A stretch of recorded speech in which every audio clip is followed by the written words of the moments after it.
கங்காக்கும் யமுனாவையும் வந்து நல்லா திட்டி விட்டு வந்து சாரதா என்ன பண்ணுறாங்க, அவங்க முடிவை சொல்லிடுறாங்க. இந்த மாதிரி நான் விற்றா வந்து காவேரிக்கு தான் இந்த வீடு விற்பேன், அப்படி இல்லைனா இந்த வீடு விற்க வேண்டிய அவசியமே கிடையாது அப்படின்னு சொல்லிட்டு சொல்லிடுறாங்க. அதை கேட்டு செமையாக டென்ஷன் ஆகிறாங்க கங்காவும் யமுனாவும்.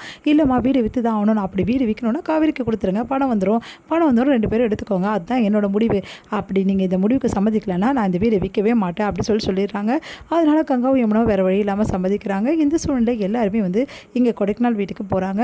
அங்கே போயிட்டு வந்து சாமி கூப்பிட்டுட்டு வந்து அதுக்கப்புறம் வந்து அவங்க வீட்டுக்கார ஃபோட்டோ முன்னாடி நம்ம சாரதா சொல்கிறாங்க, இந்த வீடு வந்து காவேரிக்கே வந்து சொந்தமாக போகுதுங்க, எனக்கு இப்போ தான் சந்தோஷமாக இருக்குது, உங்களுக்கும் சந்தோஷமாக இருக்குன்னு நான் நினைக்கிறேன், சரி எல்லோரும் கிளம்பலாம் வாங்க ரிஜிஸ்டர் ஆஃபீஸ்க்கு அப்படின்னு சொல்லிட்டு எல்லாம் கிளம்ப போகிறாங்க.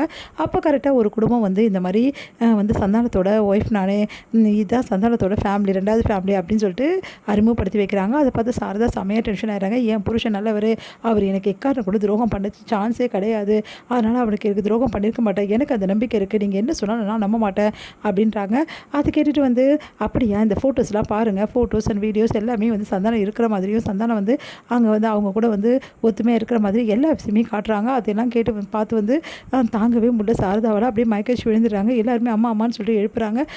உடனே வந்து இங்கே பாருங்கள், உங்களை நான் கஷ்டப்படுறதுக்காக நாங்கள் வரலை, எங்களை பொறுத்த வரைக்கும் வந்து இந்த வீடு வந்து அவர் கஷ்டப்பட்டு பார்த்து கட்டினது, அதனால் இது எங்களுக்கும் சொந்தமான வீடு தான் அப்படின்னு நம்ம சொல்கிறாங்க. அதெல்லாம் கேட்டு வந்து யார் வீடு யாருக்கு சொந்தம், எவ்வளோ தைரியமாக தான் ஏற்கனவே சந்தானத்து மேலே படியை போட்டுட்டு நீங்கள் ஒரு என் பிள்ளை இக்காரன் கூட இந்த மாதிரி கேவலமான விஷயத்தை செய்யவே மாட்டா, நீங்களாம் யார் எதுன்னு தெரியல, எதுக்காக இப்படி பண்ணுறீங்கன்னு தெரியல, ஏன்டி எங்களை போட்டு இப்படி பாடுபடுத்தி எடுக்கிறீங்க அப்படின்னு சொல்லிட்டு இங்கே என்ன பண்ணுறாங்க, அழறாங்க பாட்டி.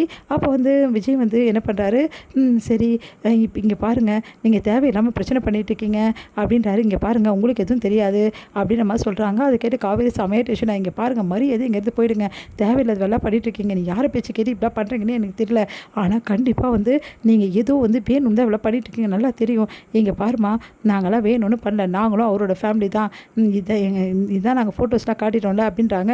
மரியாதை இங்கே நான் போக முடியாதுமா, இந்த வீடு எங்களுக்கும் சொந்தம், இந்த வீடை நீங்கள் விற்க போகிறீங்க நாங்கள் கேள்விப்பட்டோம், அதனால தான் நாங்கள் இங்கே வந்தோம், இந்த வீடு எங்களுக்கும் சொந்தம், அதனால தான் நாங்கள் சொல்கிறதுக்காக வந்த இந்த ஊர் உலகத்துக்கு நாங்களும் வந்து சொல்லணும்ல அப்படின்னு நம்ம சொல்கிறாங்க.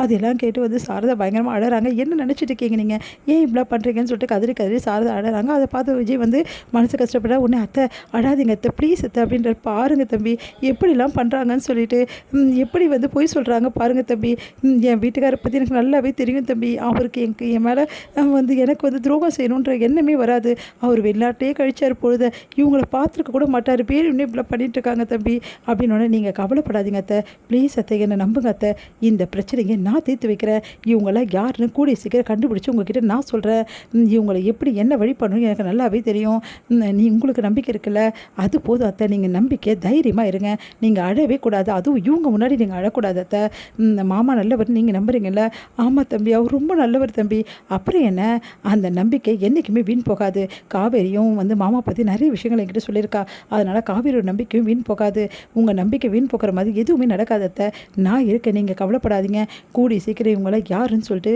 இவங்க முகத்தில் என்ன கிழிச்சு இவங்களை நான் வெளியே அனுப்புகிறேன், நீங்கள் கவலைப்படாதீங்க அப்படின்னு சொல்லிட்டு ஆறுதல் சொல்லிகிட்டே இருக்காரு. இங்கே தம்பி இதெல்லாம் நடக்குமா, கண்டிப்பாக நடக்கும், நம்ம இந்த ஊரை விட்டு போகும்போது நிம்மதியாக தான் போகும், இந்த பிரச்சனைலாம் கண்டிப்பாக உங்கள் தலைமையில் வராது, நீங்கள் கவலைப்படாதீங்க அப்படின்றாங்க.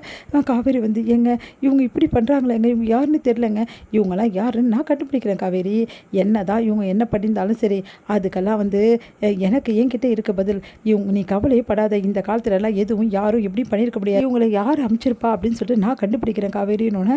காவேரி நிம்மதி அடைகிறாங்க.